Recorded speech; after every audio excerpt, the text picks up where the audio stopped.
प्रज्ञा को रील्स बनाने का बड़ा ही क्रेज है और वो दिन भर रील्स बनाती रहती है, खाते पीते घूमते फिरते घर में कॉलेज में।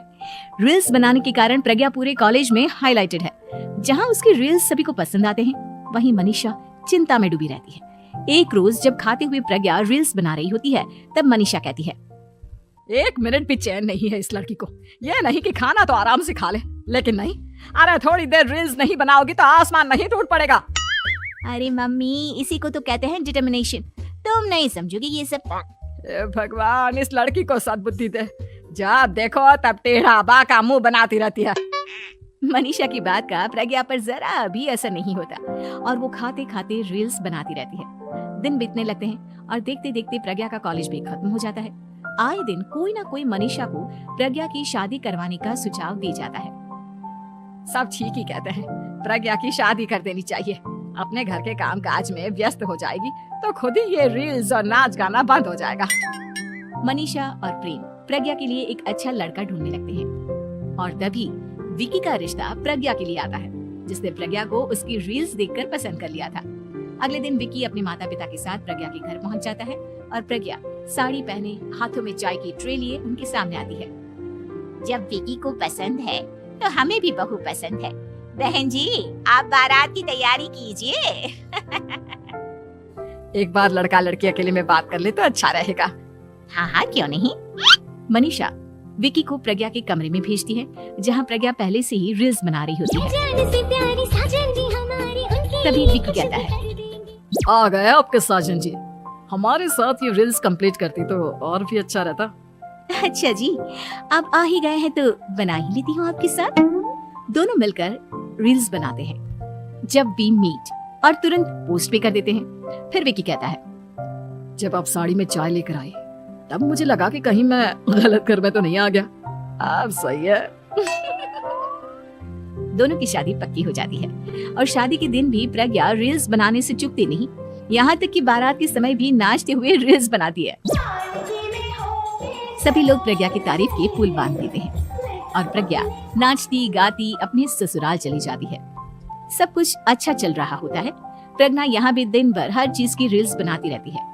लेकिन कुछ दिनों के बाद जब सुनीता कहती है, बहू, ये रील्स के साथ साथ कुछ काम भी कर लिया करो।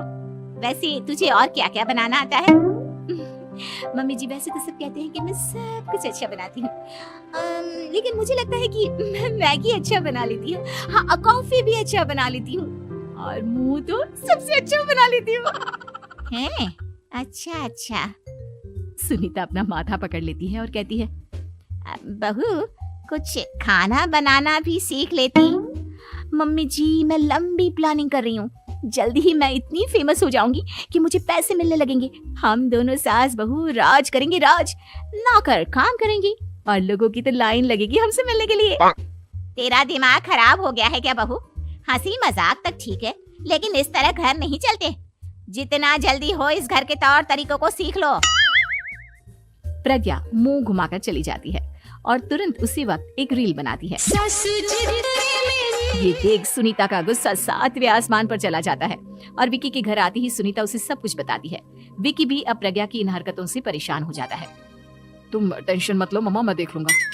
विकी कमरे में जाता है तो देखता है कि प्रज्ञा रील्स बना रही है।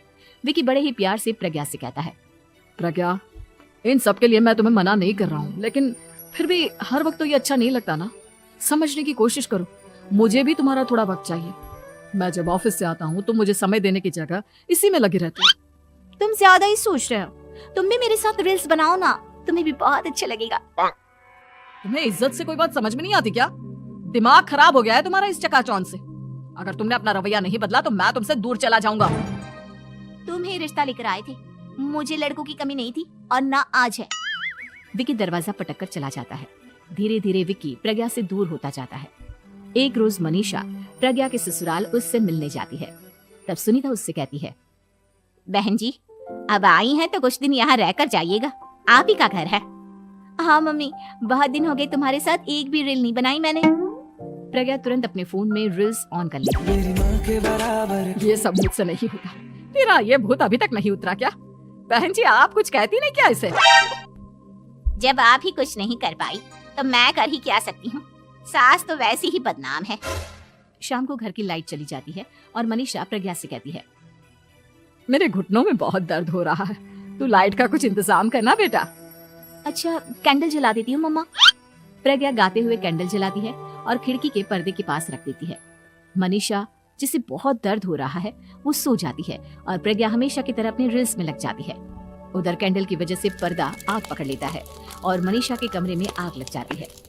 बचाओ, कोई है, बचाओ। सभी भागते हैं और विकी कमरे की आग बुझाने में लग जाता है, लेकिन तब तक मनीषा आधी जल चुकी थी। मनीषा की हालत देख प्रज्ञा रोने लगती है। विकी मनीषा को तुरंत हॉस्पिटल ले जाता है और उसे एडमिट कराता है।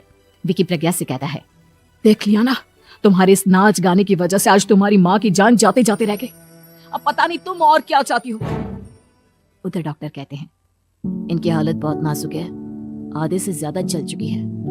प्रज्ञा रोती हुई मंदिर में जाती है और भगवान के आगे जाकर कहती है, भगवान मेरी माँ को ठीक कर दो, मैं कसम खाती हूँ हाथ से ये रील्स बनाना छोड़ दूंगी, बस मुझे मेरी माँ वापस मिल जाए। 2 दिन बीत जाते हैं और मनीषा खतरे से बाहर आ जाती है। पेशेंट अब ठीक है, आप लोग उनसे मिल सकते हो। सब कोई मनीषा से मिलता है और प्रज्ञा सबके सामने अपना फोन तोड़ देती है। मुझे माफ कर दो मम्मा, मैंने तुम लोगों की बातों को नजरअंदाज किया। बेटा कोई भी चीज जरूरत से ज्यादा खराब है। मैंने तुम्हें रील्स बनाने से कभी मना नहीं किया, लेकिन हर वक्त एक ही चीज तो सही नहीं है। मैं समझ गई हूँ मम्मा, आई एम सॉरी। प्रज्ञा उस दिन से रील्स बनाना छोड़ देती है और